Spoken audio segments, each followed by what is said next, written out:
next thing you know, I heard an ambulance and fucking cops were knocking on all the doors, and they knew it was us. The guy was on the floor fucking out, guy, with a little fucking ice cube from the 6th floor.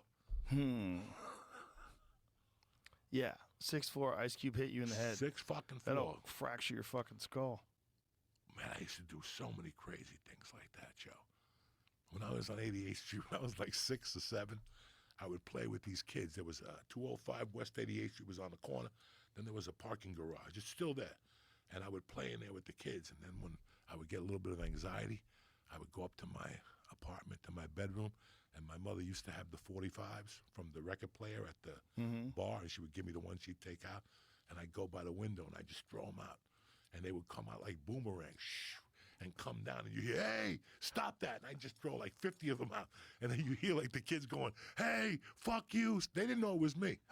And then I would come back. What happened? Some motherfucker up there's throwing fucking things on me. One day I hit a kid with a thing, but it didn't. He just fell down for a few minutes. Another time, there was a place when I was growing up in North Bergen called Duratest. They just made light bulbs. But they made the long fluorescent ones. You know how many times I got hit in the head with those? We would jump in their dumpster and take all the fluorescent bulbs out and light bulbs and just hit each other with it. That dust that comes out of a fucking fluorescent light bulb in the 70s. Oh, my God.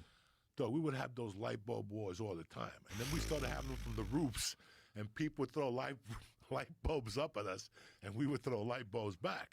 And I would put the light bulbs on the floor, and then we call them spears, you know, the fucking, and we throw the fucking long fluorescent lights at them. One day I picked up a light bulb. I didn't know I picked up a rock with that motherfucker. And I just threw it at the kid. And all of a sudden the kid's looking right at me, and I saw that rock just go, and he just went backwards. Now this was a pervert kid. His name was Ali, him and his brother. Like we were 10 or 12, and him and his brother were going to hookah houses. His father would take him. Oh, my God. In the city when he was like 10, 11, and he would come back and tell us, they washed our dick. It was tremendous. I hit that kid in the head so hard with that rock without knowing. It wasn't no malice intended. But when I got down there, the lump had gone up off his head like one of those fights when the guy has a lump, a tumor, and it had like a little pimple with blood in it. It was already filled up, dog. And it had ice on his head. I felt so bad. I was giggling inside, but you feel fucking bad when you do that shit to people. His dad took him to a brothel when he was 10? Every weekend. They were Cuban, the Ali brothers, Juan and Carlos Ali. Juan was the brains of the operation. Carlos was a little bit on the slow brother.